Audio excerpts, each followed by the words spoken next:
तो इसके पहले हमने आइसोथर्मल और अडायबेटिक प्रोसेस पढ़ लिया था। अब हम यहाँ आइसोकोरिक प्रोसेस पढ़ते हैं। Isochoric process. आइसोकोरिक का मतलब है कि हमारा जो वॉल्यूम है वो कांस्टेंट रहेगा। वॉल्यूम कांस्टेंट मतलब चेंज इन वॉल्यूम जो है dv ये 0 होना चाहिए। हम क्या जानते हैं कि हमारा फर्स्ट लॉ ऑफ थर्मोडायनामिक्स से क्या पता चलता है कि जो डेल क्यू है is equals to del U plus del W. तो energy heat energy supplied is equals to increase in internal energy plus the work done by the system. ये हमने पहले पढ़ रखा है। ये डेल डब्ल्यू को लिख सकते हैं del W is equals to P del V. तो इसे लिख सकते हैं del Q is equals to del U plus P del V. अब हमारे आइसोकोरिक प्रोसेस में डेल वी इक्वल्स टू 0 होना चाहिए। तो अगर ये डेल वी इक्वल्स टू 0 है तो डेल डब्ल्यू भी इक्वल्स टू 0, ये भी 0। Therefore del Q is equals to del U. तो इस एक्सप्रेशन से हम क्या समझ रहे हैं कि जो भी हीट सप्लाई होगा वो पूरे के पूरे इंटरनल एनर्जी में ही लग जाएगा। नेट मीन्स मैं इसे अगर फिजिकली समझूं तो ये हमारा एक सिलेंडर था जिसमें एक पिस्टन लगा है। ये पिस्टन पहले इस पोजीशन में था, इसके अंदर गैस है और मैंने इसे हीट दिया। और शर्त क्या रखा है कि ये पिस्टन आगे पीछे नहीं होना चाहिए, मतलब वॉल्यूम में चेंज जो है वो नहीं होना चाहिए। तो मैंने जो भी हीट दिया वो क्या होगा, अगर कोई सिस्टम वर्क करके उस हीट को खर्च नहीं कर रहा तो वो हीट क्या होगा, इंटरनल एनर्जी में जाकर स्टोर हो जाएगा, मतलब इंटरनल एनर्जी सिस्टम का बढ़ जाएगा।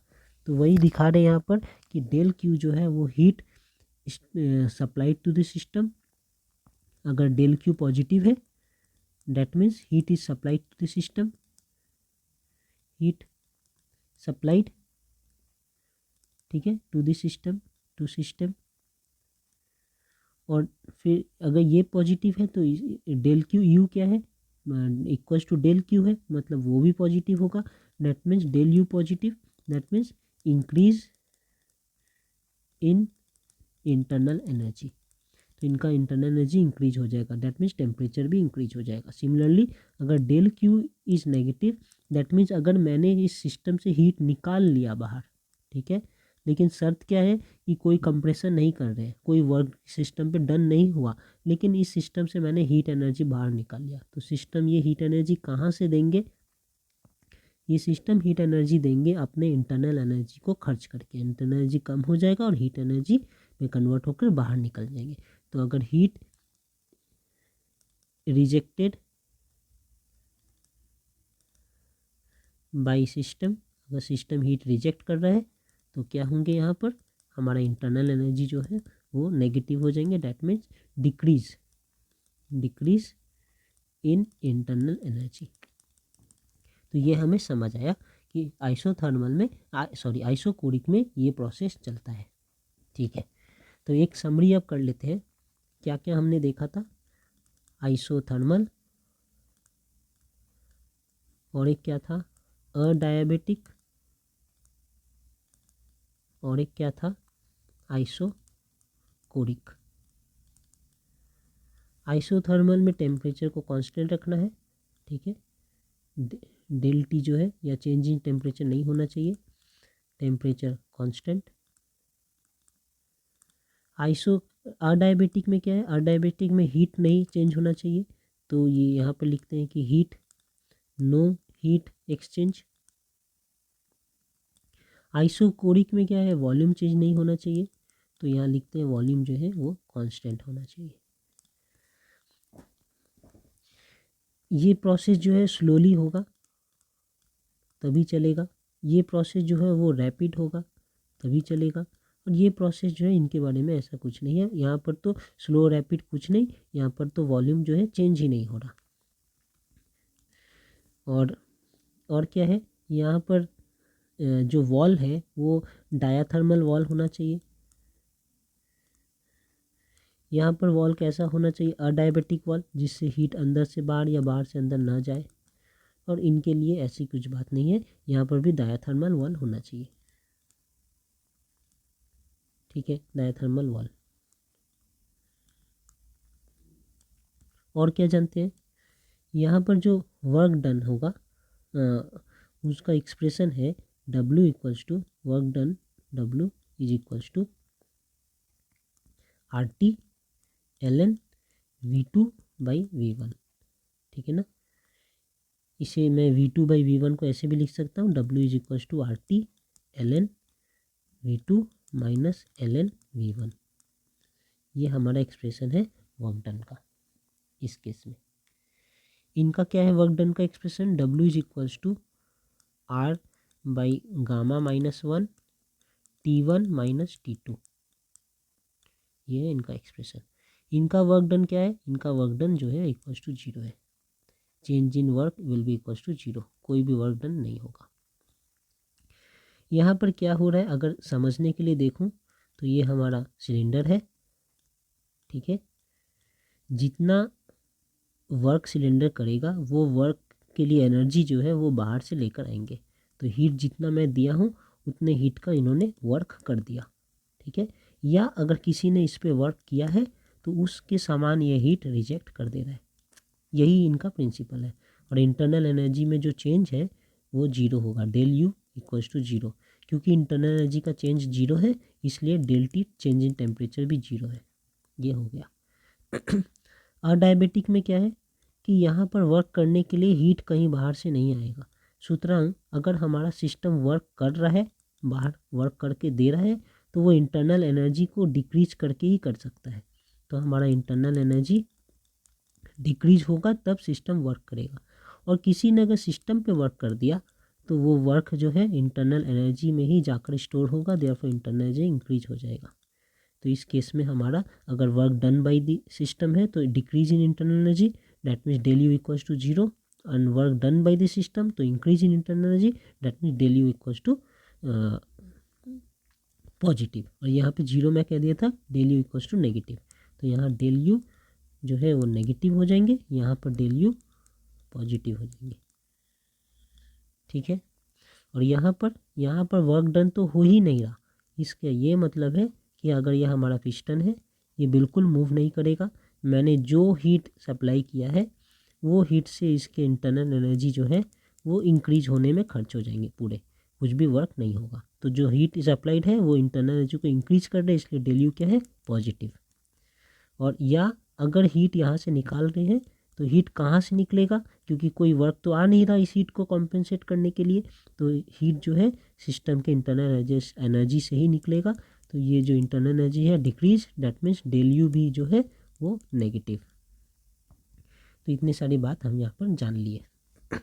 यहाँ पे भी दे सकते हैं कि अगर एक्सपेंशन हो रहा है, एक्सपेंशन, ठीक है, अगर एक्सपेंशन हो रहा है तो क्या होता है, V2 is greater than V1। ये पता है ना, जब एक्सपेंशन होगा तो V2 is greater than V1। उस केस में हमारा W क्या होगा, आप देखिए यहाँ से, ये W, ये पूरा टर्म जो V2 बड़ा है, ये V1 छोटा है, तो W हमारा होगा पॉजिटिव। ठीक है, that means W is greater than 0। ठीक है, इस केस में अगर कॉम्प्रेशन होगा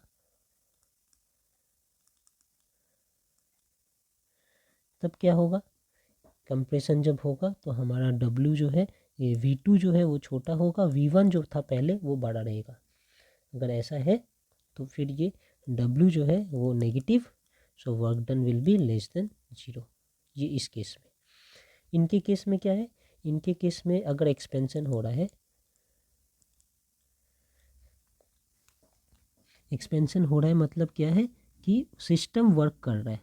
ठीक है ना, सिस्टम वर्क कर रहा है। तो अगर सिस्टम वर्क कर रहा है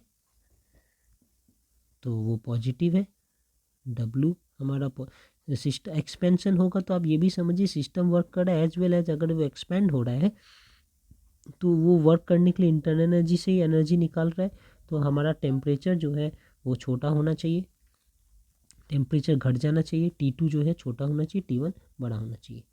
कैसे देख सकते हैं, देखिए ऐसे एक्सपेंशन जब हो रहा है तो W इज़ पॉजिटिव, है ना, वर्क हो रहा है, सिस्टम वर्क कर रहा है तो W पॉजिटिव।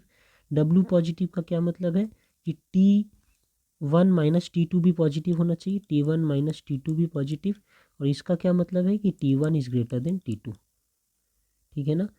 T1 अगर ग्रेटर देन T2 है तो फाइनली हमारा क्या हुआ, टेम्परेचर डिक्रीज हुआ है, टेम्परेचर डिक्रीजेस, ठीक है। ये हुआ एक्सपेंशन केस में।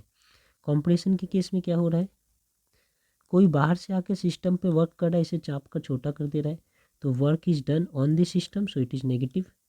अगर ये नेगेटिव है तो ये टर्म भी नेगेटिव होना चाहिए, मतलब कि T1 माइनस T2 शुड भी negative, T1 minus T2 negative.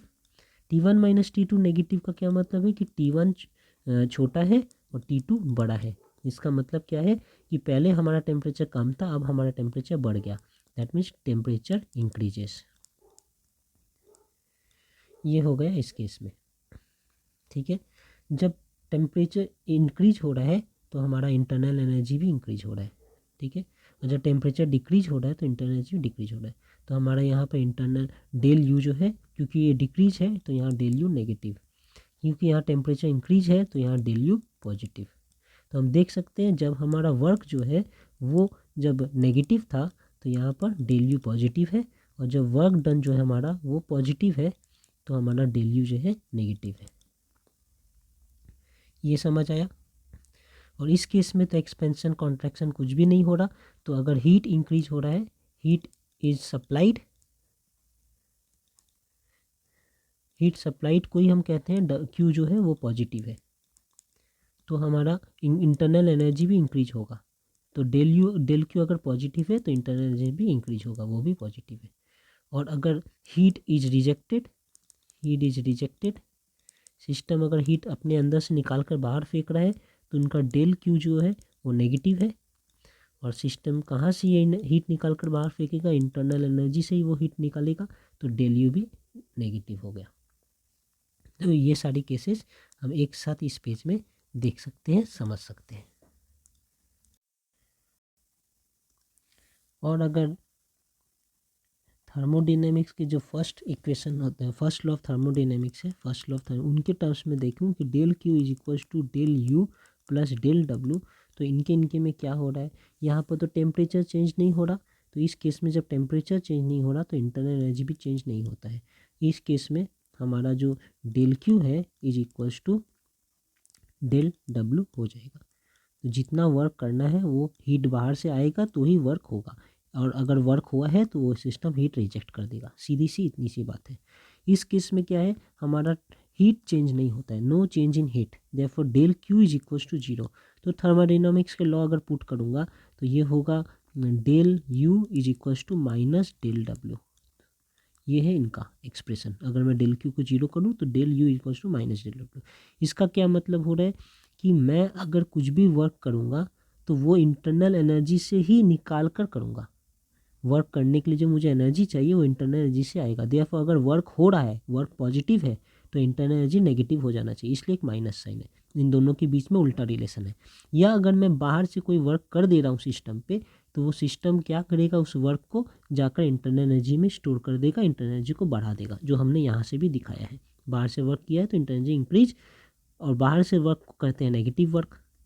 और अगर मैं सिस्टम वर्क कर रहा है तो ये पॉजिटिव वर्क, और ये वर्क करने के लिए कहाँ से एनर्जी निकाल रहा है, इंटरनल एनर्जी से, तो वो इस इक्वेशन से डिनोट हो रहा है।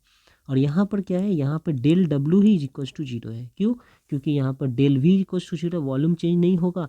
तो हमें पता है ना कि W is equals to, W क्या होता है, W equals to P D V, del V, तो ये भी जीरो है और यहाँ पर डब्ल्यू भी जीरो है। देयरफॉर इनका एक्सप्रेशन अगर यहाँ से लिखूँ तो Q is equals to del you.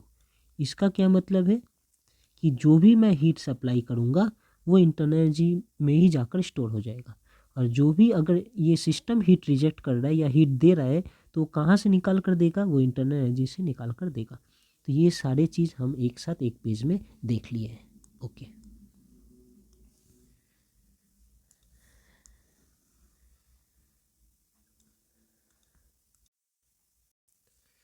अब एक और प्रोसेस है जिसे हम कहते हैं आइसोबारिक प्रोसेस। इस प्रोसेस में क्या है, हमारा जो प्रेशर है वो कांस्टेंट है, प्रेशर इज कांस्टेंट। तो अगर हम इस पे थर्मोडायनेमिक्स के वो लॉ लगाते हैं तो हमें पता है del Q is equals to del U plus P D, sorry, del U plus del V del W, और डेल डब्ल्यू को मैं लिख सकता हूँ del Q is equals to del U plus P del V. यहाँ पर ये P constant है, ठीक है।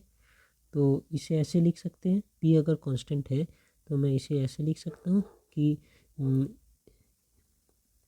D V is equals to N R T होता है, पता है। एन इक्वल्स टू वन ले लूँ अगर, N equals to one, then P V equals to R T. यहाँ पर प्रेशर कांस्टेंट है और यहाँ पर आर कांस्टेंट है, बाकी सब चेंज हो रहे हैं। तो मैं लिख सकता हूँ पी डेल वी मतलब प्रेशर कांस्टेंट और change in volume is equals to R del T. ऐसे भी ये कहाँ से आ रहा है, ये चार्ल्स लॉ से आता ही है ना कि volume is proportional to temperature when pressure is and number of moles, ये सब कांस्टेंट होते हैं। तो वही है, यहाँ पर पी कांस्टेंट है और आर कांस्टेंट है, तो change in volume is equals to change in temperature, एक रिलेशन है उनके बीच में। तो डेल पी वी को मैं आर टी भी लिख सकता, आर डेल टी, वही मैं करूँगा यहाँ, del Q is equals to del U plus R del T, ठीक है। तो ये हमारा इक्वेशन हो गया थर्मोडायनेमिक्स के आइसोबारिक प्रोसेस में। यहाँ से हम क्या समझ रहे हैं यहाँ से हम ये समझ रहे हैं कि अगर सिस्टम हीट एब्जॉर्ब कर रहा है, ठीक है, हमारा सिस्टम, अगर हीट एक सिस्टम है, ये सिस्टम है, और अगर ये सिस्टम हीट एब्जॉर्ब कर रहा है तो उस हीट का क्या होगा, दो बातें होंगी। उस हीट से कुछ इंटरनल एनर्जी इंक्रीज होगा, इंटरनल एनर्जी इंक्रीज होंगे, और साथ में बाकी हीट से सिस्टम कुछ वर्क करेगा। वो वर्क को कैसे दिखा रहे, आर डेल टी। तो सिस्टम कुछ work done by system, system कुछ वर्क करेगा कब, जब हीट एब्जॉर्ब हो रहा है। उल्टा जब ये हीट रिजेक्ट कर रहा होगा, तो जो हीट रिजेक्ट करने के लिए जो हीट चाहिए, इस सिस्टम को अगर हीट निकालना है तो अंदर से कहीं से निकालेंगे ना, वो कहाँ से ये हीट लाएगा बाहर भेजने के लिए, नंबर वन इंटरनल एनर्जी से कुछ हीट टानेगा, कुछ एनर्जी टानेगा, तो इंटरनल एनर्जी घट जाएगा, plus number two work done on system, कोई बाहर से अगर सिस्टम पे वर्क किया है तो वो वर्क भी यहाँ निकल जाएगा क्यू के तौर पे, और इंटरनल एनर्जी में जो एनर्जी स्टोर है वो भी निकल जाएगा क्यू के तौर पे, तो दोनों मिलाकर ऐसा होगा।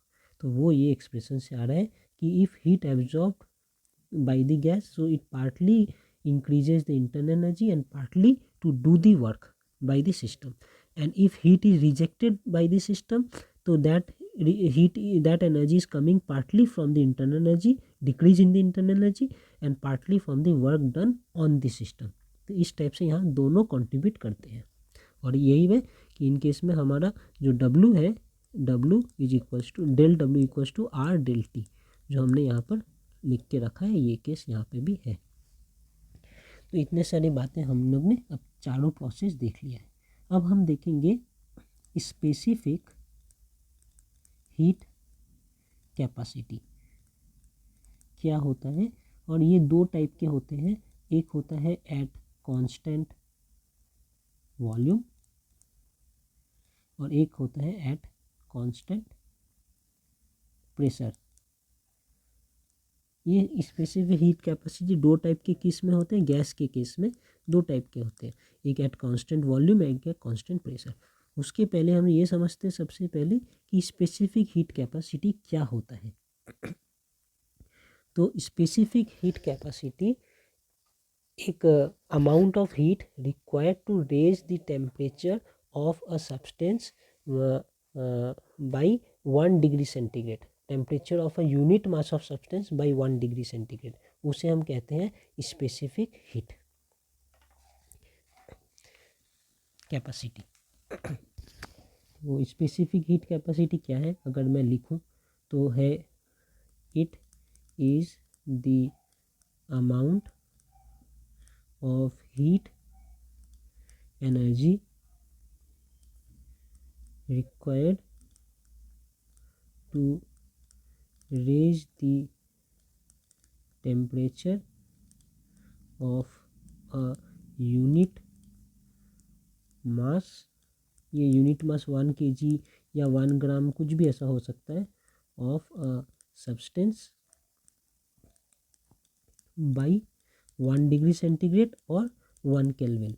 ठीक है, तो कोई भी एक सब्सटेंस है जो 1 kg का है मान लीजिए, तो कितना हीट मैं इसमें डालूंगा ताकि इसका टेम्परेचर जो है 1 डिग्री इंक्रीज हो जाए, जो भी टेम्परेचर हो उससे 1 डिग्री इंक्रीज हो जाए। अगर पहले टेम्परेचर x था तो अब x + 1 डिग्री हो जाएगा।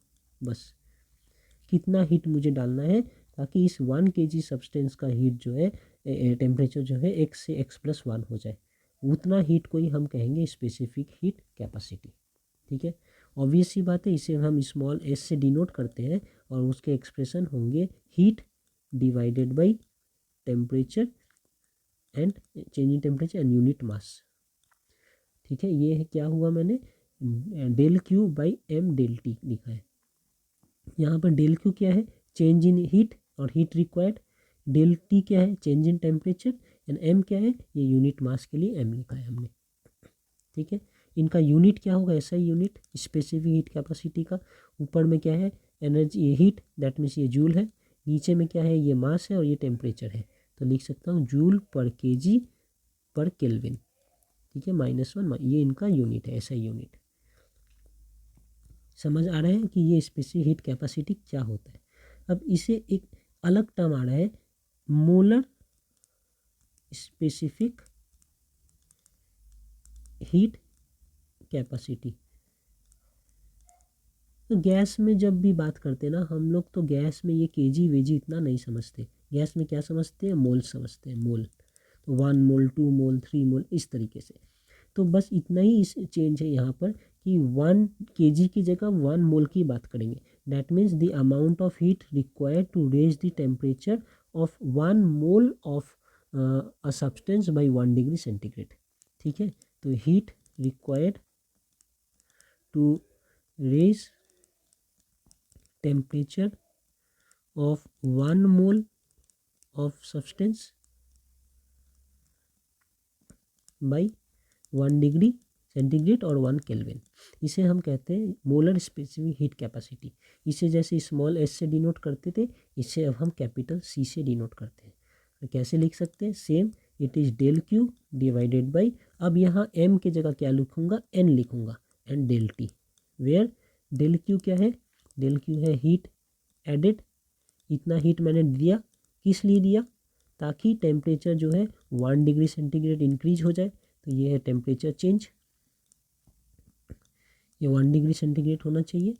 एंड एम, एन क्या है, एम है, एन है नंबर ऑफ मोल्स, यहाँ पर एम क्या था, यहाँ पर मास था।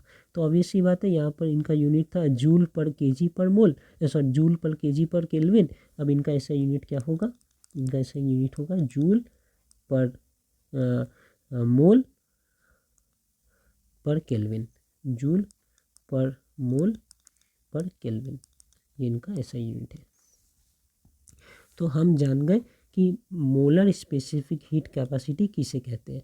अब ये मोलर स्पेसिफिक हीट कैपेसिटी हम देखेंगे कि एट कांस्टेंट वॉल्यूम क्या होगा, एट कांस्टेंट प्रेशर क्या होगा। तो जब ये कांस्टेंट प्रेशर में है तो इसे हम Cp से डिनोट करेंगे, it is molar specific heat capacity, लेकिन एट कांस्टेंट प्रेशर, प्रेशर को कांस्टेंट रखते हुए कितना हीट एक सिस्टम में मैं डालूंगा ताकि ये 1 मोल ऑफ सब्सटेंस का टेम्परेचर 1 डिग्री सेंटीग्रेड से बढ़ जाए, लेकिन प्रेशर कांस्टेंट रखते हुए, इसे कहते हैं इस molar heat capacity constant pressure. वहीं अगर वॉल्यूम को कांस्टेंट रखते हुए मैं कितना हीट एक 1 मोल ऑफ सब्सटेंस में डालूंगा ताकि इनका टेम्परेचर 1 डिग्री सेंटीग्रेड से बढ़ जाए, that is called molar specific heat capacity eight constant volume.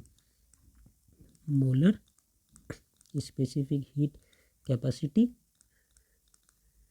Eight constant volume.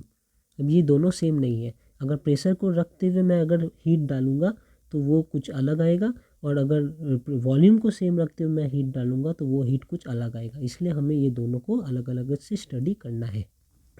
और हम ये देखेंगे कि कि सी पी बड़ा होगा और सी वी छोटा होगा और C P minus C V is equals to R होगा। ये हम देखेंगे। वेयर आर क्या है, R is the universal gas constant, universal gas constant.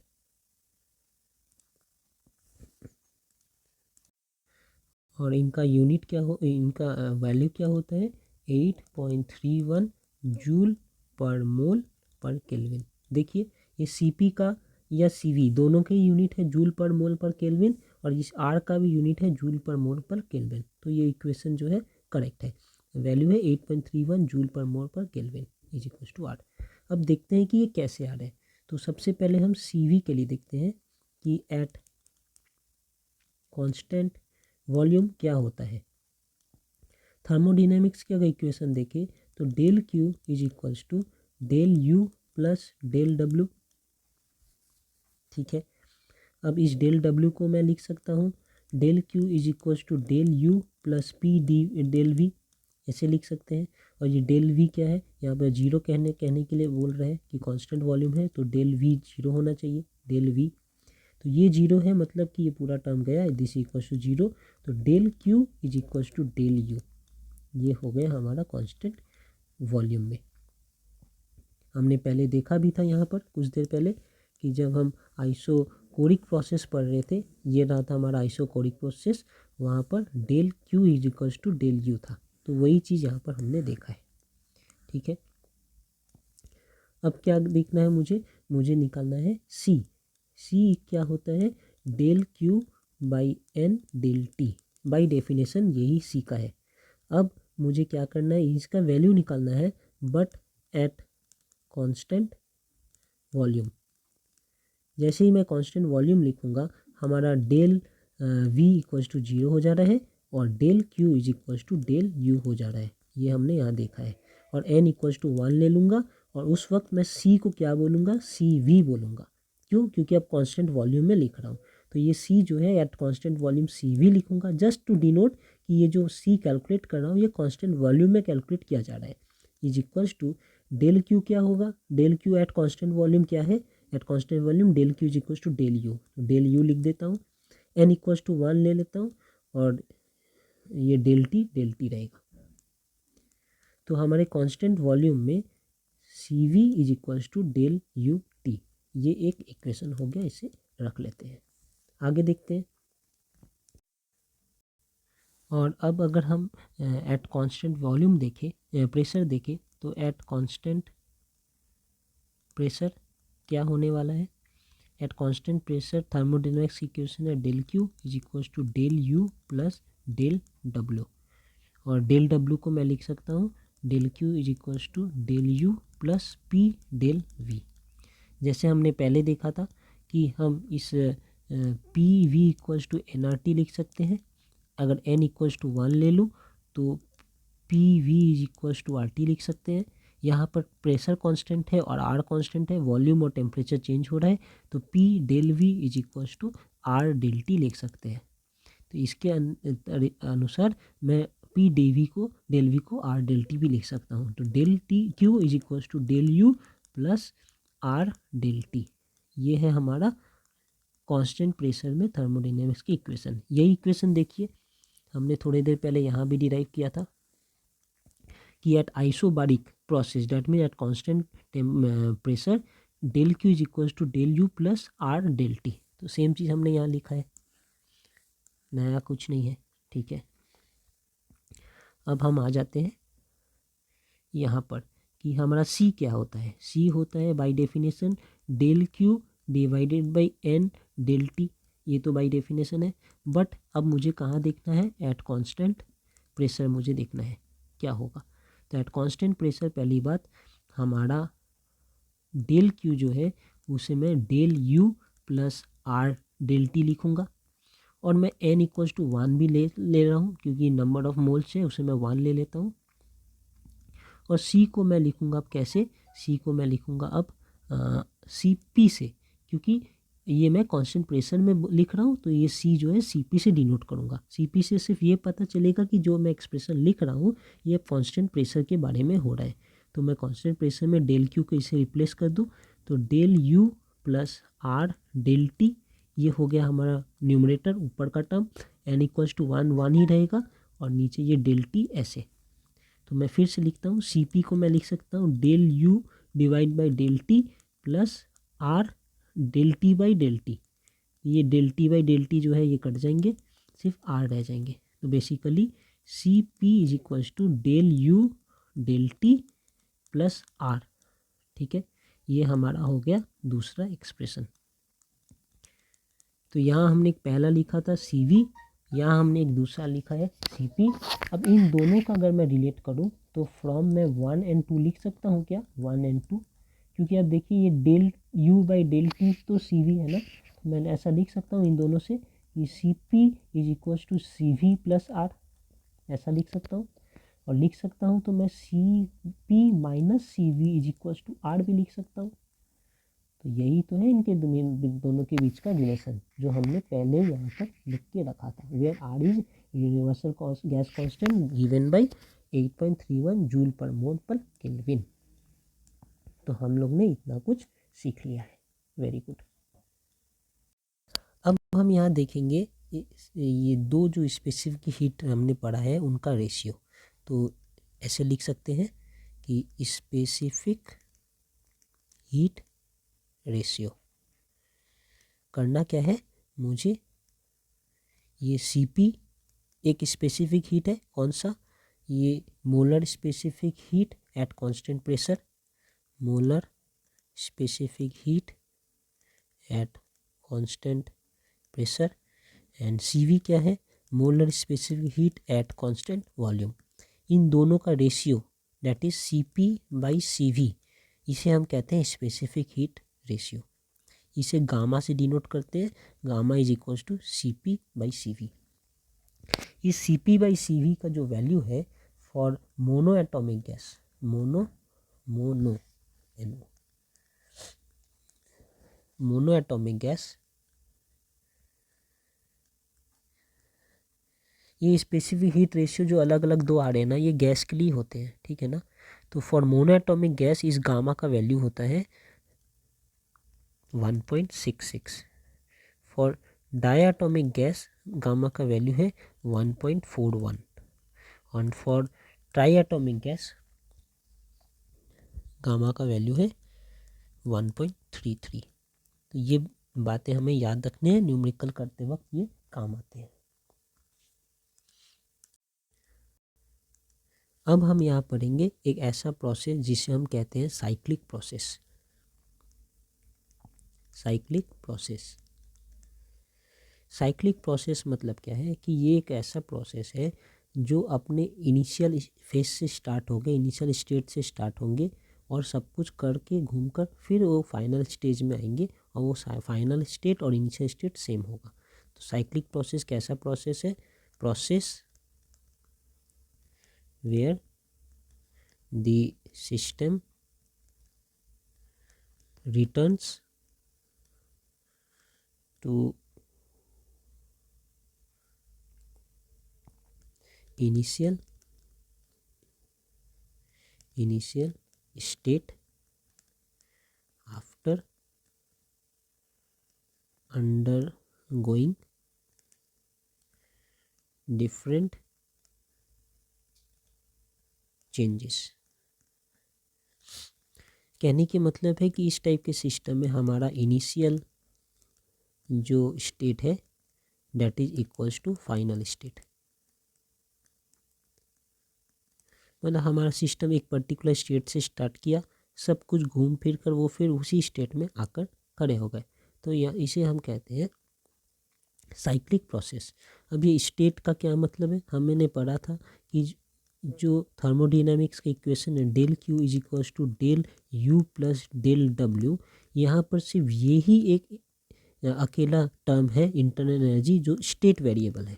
मतलब ये स्टेट पर वेरी करता है, फाइनल और इनिशियल क्या हाल है उस पर डिपेंड करता है, पाथ पे वेरी नहीं करता। वेयर एज ये दोनों जो है वो पाथ वेरिएबल है कि वो कौन से पाथ को फॉलो किया जा रहा है इनिशियल से फाइनल जाने पे, उस पे इनका वैल्यू डिपेंड करता है।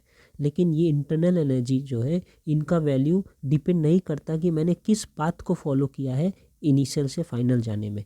अगर हमारा इनिशियल और फाइनल दोनों सेम है तो del U equals to zero हो जाएगा।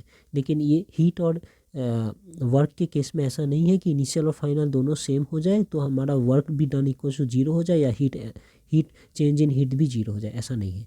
तो ये पाथ वेरिएबल है, ये पाथ के ऊपर डिपेंड करते हैं। और जो स्टेट वेरिएबल है वो सिर्फ final state minus initial state, इन पे ही इनका वैल्यू डिपेंड करता है। और डेल यू उसे ही कहते हैं final internal energy minus initial internal energy. अभी जब मैं कह रहा हूँ कि इनका इनिशियल स्टेट और फाइनल स्टेट सेम है तो इनका मतलब कि इनका इनिशियल इंटरनल एनर्जी और फाइनल इंटरनल एनर्जी भी सेम हो जा रहा है। That means del U is equals to zero, del U equals to zero. Therefore इस टाइप के साइक्लिक प्रोसेस में हमारा डेल यू जो है वो हमेशा जीरो होता है। Initial and final internal energy zero, therefore change internal initial and final internal energy same, therefore change internal energy zero. तो अगर ये वाला ट्रू है तो हमारा जो थर्मोडायनामिक्स का इक्वेशन है वो कैसा बन जाएगा, वो हो जाएगा del Q is equals to del W.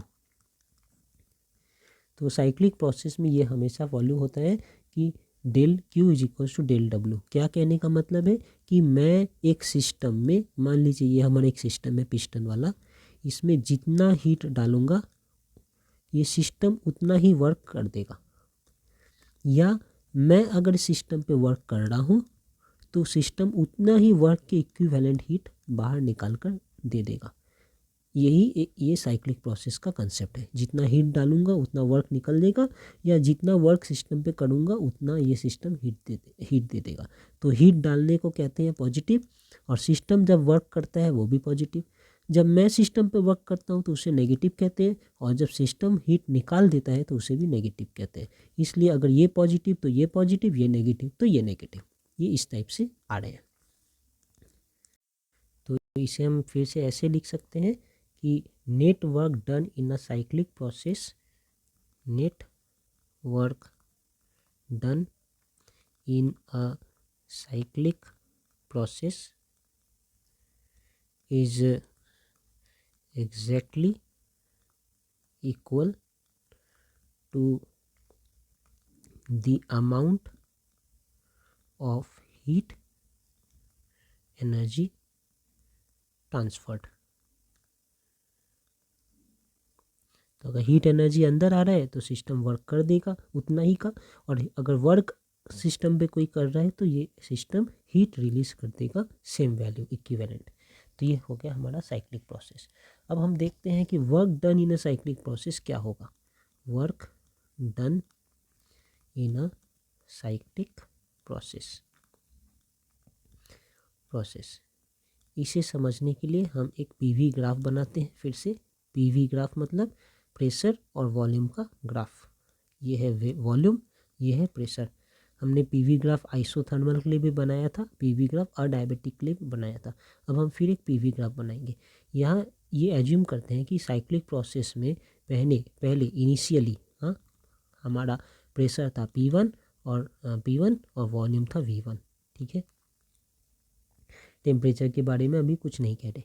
और फाइनली प्रोसेस होने के बाद हमारा प्रेशर जो है P2 हो गया और वॉल्यूम जो है V2 हो गया। और फिर यहाँ से फिर वो जब इनिशियल में जाएंगे तो उनका प्रेशर वॉल्यूम फिर से P1 V1 हो जाएगा। कहने का ये मतलब है कि ऐसा पकड़ते हैं कि हमारा सिस्टम पहले यहाँ था, जिसे मैं पॉइंट ए पकड़ता हूँ। इस पॉइंट ए में वॉल्यूम जो है वो V1 है और प्रेशर जो है P1 है, ठीक है। प्रेशर P1 है इस पॉइंट ए में। थोड़ी देर के बाद ये चेंज करके सिस्टम यहाँ से इस पॉइंट पे आ गया बी पे। इस पॉइंट बी पे मैं एज्यूम करता हूँ ये ए है और ये बी है। इस बी पे एज्यूम करता हूँ कि प्रेशर जो है ऑब्वियसली घटकर P2 हो चुका है और हमारा जो वॉल्यूम है वो बढ़कर V2 हो चुका है। देखिए वॉल्यूम यहाँ से यहाँ बढ़ रहा है ना, यहाँ पर था V1, यहाँ पर है V1, यहाँ पे था V2, है ना। तो और यहाँ पर था P1 और यहाँ पर था P2, ठीक है ना। तो वो हमने लिख दिया है, ठीक है। तो ये भी एज्यूम करते हैं कि यहाँ से यहाँ आने के लिए सिस्टम ने ये पाथ फॉलो किया, ऐसे ये पाथ फॉलो करके यहाँ से यहाँ तक आए हैं सिस्टम, ठीक है। ये पाथ ऐसे एरो भी दे देता हूँ, यहाँ से यहाँ ऐसे आए हैं। और रिटर्न जाने के लिए, क्योंकि एक साइक्लिक प्रोसेस के बारे में हम बात कर रहे हैं, रिटर्न जाने के लिए सिस्टम ने ये पाथ फॉलो किया ऐसे, यहाँ से यहाँ। अब इस प्रोसेस में कितना वर्क डन हुआ है मुझे ये निकालना है। देखने में तो लगेगा work done is equals to 0 है, यहाँ से शुरू किया यहाँ फिर चला गया, लेकिन ऐसा नहीं है, अभी हम लोग देखेंगे। तो ये पाथ को एज्यूम करते हैं कि ये ए सी बी जो है ये सी से होते हुए जा रहा है, ए सी बी ये एक पाथ है। और यहाँ से रिटर्न जाते वक्त ये A D B D A ये एक पाथ है, इस पाथ से ये रिटर्न जा रहे हैं, ठीक है। ये भी एज्यूम कर लेते हैं कि इनके बराबर जो डॉटेड लाइन के बराबर यहाँ पर जो पॉइंट है ये एफ है, और ये डॉटेड लाइन के बराबर यहाँ पर जो पॉइंट है ये ई है, ठीक है, ताकि समझने में और कहने में इजी हो। अब देखिए क्या लिख रहे हैं। पहली बात, जब मैं ए से सी होते हुए बी तक पहुंच रहा हूं, तब हो क्या रहा है, एक्चुअली हमारा वॉल्यूम जो है कम था, अब बढ़ रहा है, मतलब एक एक्सपेंशन हो रहा है, ठीक है ना, एक्सपेंशन हो रहा है। एक्सपेंड, जब कोई सिस्टम एक्सपेंड होगा, यहाँ था उनका पिस्टन, अब वो बढ़कर यहाँ तक आ गया, तो किसने काम किया, सिस्टम पे किसी ने काम किया कि सिस्टम ने खुद काम किया। पिस्टन को बाहर भेजने के लिए सिस्टम ने खुद काम किया, तो यहाँ पर जो है work done by the system है, ठीक है ना, क्योंकि ये एक्सपेंशन है। तो अब लिख सकते हैं कि work done by the system पकड़ते हैं, इस केस में है W1। कब, जब मैं ए सी बी जा रहा हूँ, ए सी बी जा रहा हूँ, तो work done by the system W1 and work done is equals to क्या पता है हमें, pressure into volume, change in volume, ठीक है ना।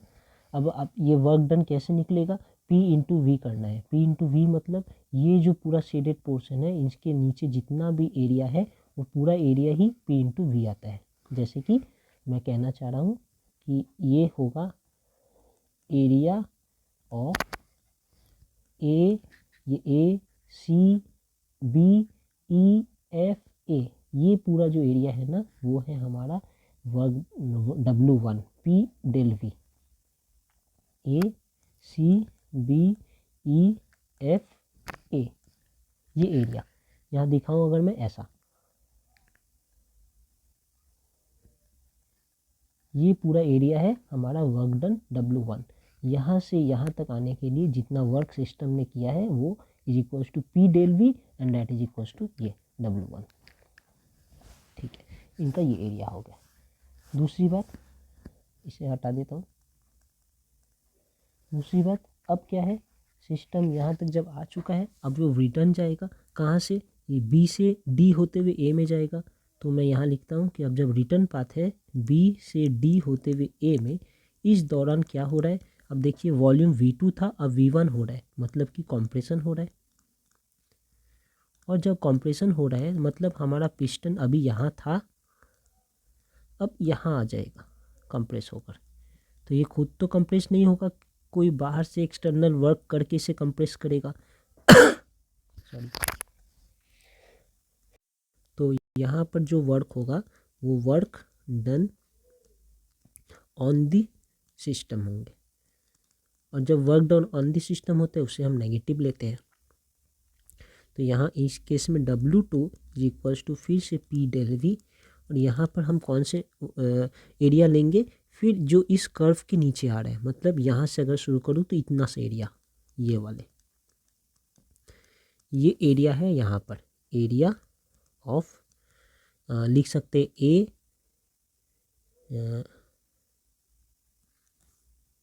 ऐसा लिखना अच्छा होगा, area of B D A F E B, ये एरिया, ठीक है।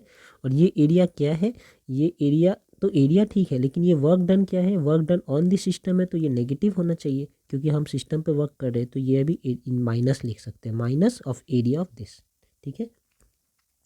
अब अगर हम देखें कि टोटल वर्क डन क्या है, टोटल वर्क डन क्या चीज़ में, ये पूरे साइक्लिक प्रोसेस में मुझे ए से सी से होते हुए बी से होते हुए फिर से डी से होते हुए फिर से ए में जब मैं पहुंचा हूँ, तो ये पूरे यहाँ से यहाँ आकर फिर यहाँ जाने में कितना वर्क खर्च हुआ, तो यहाँ से यहाँ तक आने में जितना वर्क खर्च हुआ प्लस यहाँ से यहाँ जाने में जितना वर्क खर्च हुआ, तो हम देख सकते हैं ये एक पॉजिटिव है, ये एक नेगेटिव है। तो total W is equals to W1 plus W2, जहाँ पर W1 है एरिया ऑफ ACBEFA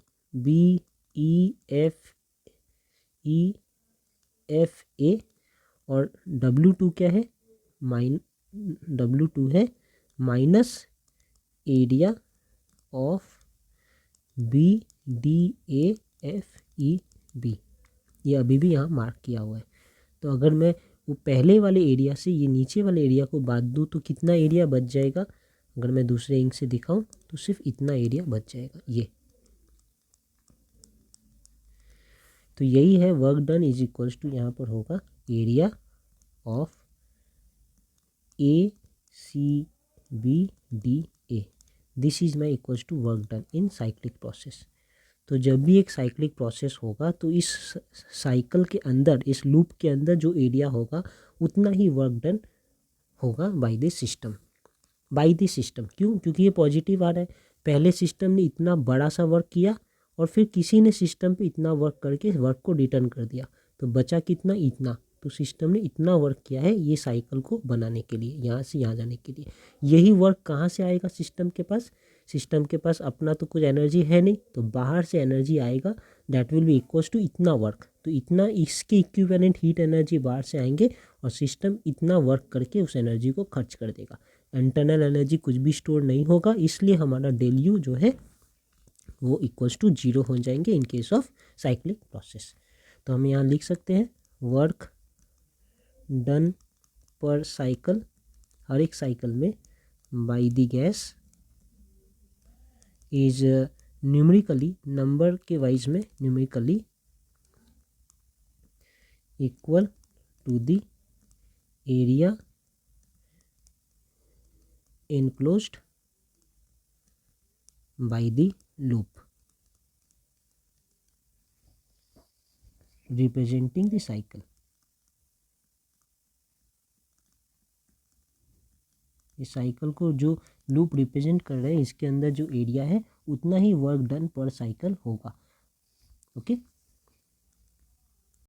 यहाँ पर और एक समझने वाली बात है, बस इतना सा कि हमने जो ये लूप बनाया था ऐसा बनाया था जहाँ पर A से C होते हुए B पे आ रहे हैं और फिर B से D होते हुए A में जा रहे हैं। अगर मैं इसका साइकिल चेंज कर दूँ कि मैं पहले B से होते हुए C जा रहा हूँ, B से C होते हुए A जा रहा हूँ ऐसा, और फिर ऐसे आ रहा हूँ, तो क्या होगा, पहले सिस्टम पे वर्क कर रहे, देखिए वॉल्यूम घट रहा है ना, वॉल्यूम घट रहा है मतलब पहले कंप्रेशन हो रहा है, कंप्रेशन हो रहा है मतलब कि सिस्टम पे वर्क किया जा रहा है, वर्क डन ऑन सिस्टम, मतलब हमारा वर्क क्या है, नेगेटिव, वर्क इज नेगेटिव। ठीक है, ये बड़ा वाला नेगेटिव। और फिर जब मैं यहाँ से A से B में आ रहा हूँ तो ये हो रहा है एक्सपेंशन, क्योंकि वॉल्यूम अब बढ़ रहा है, यहाँ पर वॉल्यूम कम था यहाँ वॉल्यूम ज़्यादा है, एक्सपेंशन। तो work done by the system, work done by the system क्या होगा, पॉजिटिव। तो ये बड़ा वाला इतना पूरा जो था, ये बड़ा वाला पूरा केस नेगेटिव, माइनस ये छोटा वाला इतना सा केस पॉजिटिव। तो बड़ा नेगेटिव माइनस छोटा पॉजिटिव इज इक्वल टू छोटा नेगेटिव, एंड छोटा नेगेटिव क्या होगा यहाँ पर, वो छोटा नेगेटिव होगा ये वाला एरिया, ये वाला एरिया। तो इस केस में हम लिख सकते हैं कि अगर हमारा लूप का ये डायरेक्शन चेंज हो जाता, अगर ये जो लूप है हमारा अभी क्या देख रहे हैं हम, ये क्लॉकवाइज लूप है ना, कि ऐसे A से C होते हुए B और B से D होते हुए A, ये क्लॉकवाइज है। तो ये जब क्लॉकवाइज था तो work done per cycle bye the gas लिख रहे थे, क्योंकि ये बाय द गैस था, ये पॉजिटिव था। ठीक है ना, क्योंकि अब ये लूप चेंज हो जाएगा, अब यहाँ से ऐसे करके जा रहे हैं और फिर ऐसे करके आ रहे हैं, पहले कंप्रेशन हो रहा है फिर एक्सपेंशन हो रहा है, तो यहाँ पर क्या है, work done on the gas हो जाएगा। ठीक है, the net work done on the gas, और ये वैल्यू इनका नेगेटिव आएगा, net work is done on the gas और वैल्यू नेगेटिव। तो यहाँ पर W इक्वल्स टू एरिया ये है और ये पॉजिटिव है, वहाँ पर W इक्वल्स टू एरिया यही आएगा, लेकिन वो नेगेटिव आएगा, और नेगेटिव का ये मतलब होगा कि work done on the gas है। यहाँ पर जैसे पॉजिटिव का मतलब work done by the gas, वहाँ पे नेगेटिव का मतलब होगा work done on the gas. तो इस साइकिल के डायरेक्शन पे भी वर्क डन पॉजिटिव होगा कि नेगेटिव वो डिटरमाइन होगा। अगर वर्क डन पॉजिटिव है तो सिस्टम वर्क करने के लिए बाहर से हीट लेगा और ये वर्क करके देगा, और वर्क डन अगर नेगेटिव है तो सिस्टम बाहर से वर्क ले रहा है और इस वर्क को हीट में कन्वर्ट करके बाहर छोड़ देगा। ठीक है, सिस्टम बाहर से वर्क ले रहा है इसलिए वर्क नेगेटिव है, और सिस्टम इस वर्क को हीट में कन्वर्ट करके फिर से रिजेक्ट कर देगा, बाहर दे देगा। सो डेल क्यू भी वहाँ पर नेगेटिव होगा और ही सिस्टम जो ये हीट को बाहर भेज देगा। इतना हमने समझ लिया। ओके,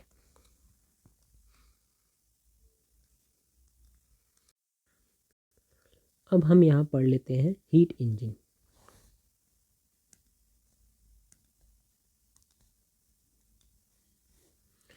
तो हीट इंजन में क्या है? हीट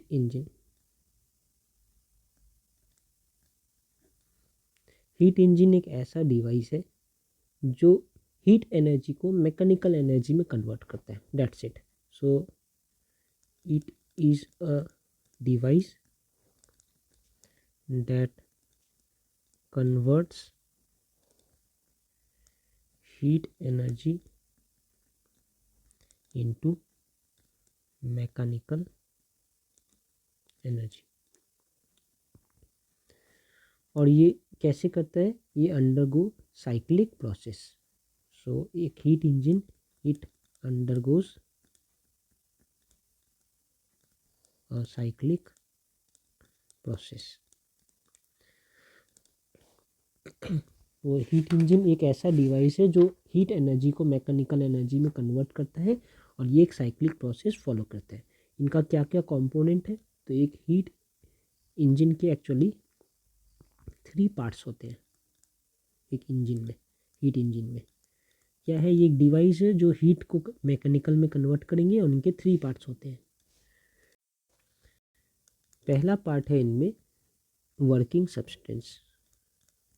वर्किंग सब्सटेंस, तो वर्किंग सब्सटेंस क्या है? एक मटेरियल है जिनका काम है हीट एब्जॉर्ब करना सोर्स से, उसे कन्वर्ट करना मैकेनिकल एनर्जी में, और बाकी हीट को रिजेक्ट कर देना सिंक में।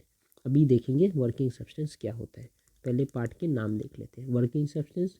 दूसरे पार्ट का नाम है सोर्स ऑफ हीट, जिसे हम कह सकते हैं हीट रिजर्वर।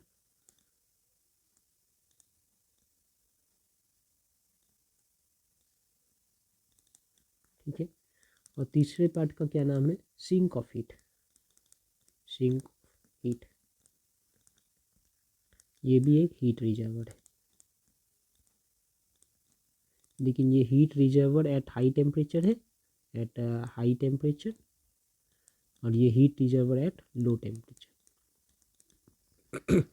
हीट रिजर्वर से वर्ड से ही समझ आ रहा है कि एक ऐसा कंटेनर है या रिजर्वर है जहाँ पर हीट रखा रहता है, भरा रहता है, हीट अवेलेबल रहता है।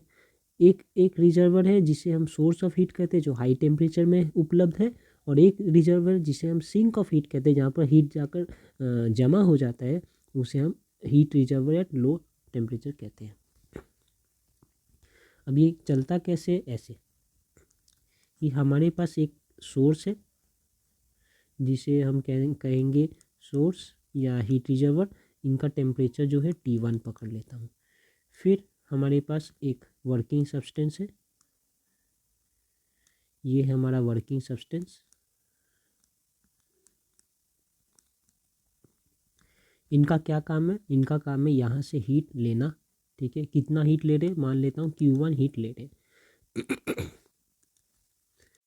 तो एक ऐसा सोर्स है जो T1 टेम्परेचर में है। इस सोर्स से ये वर्किंग सब्सटेंस Q1 हीट लिया है। इस हीट को लेकर इन्होंने इस हीट से क्या किया? कुछ वर्क किया है।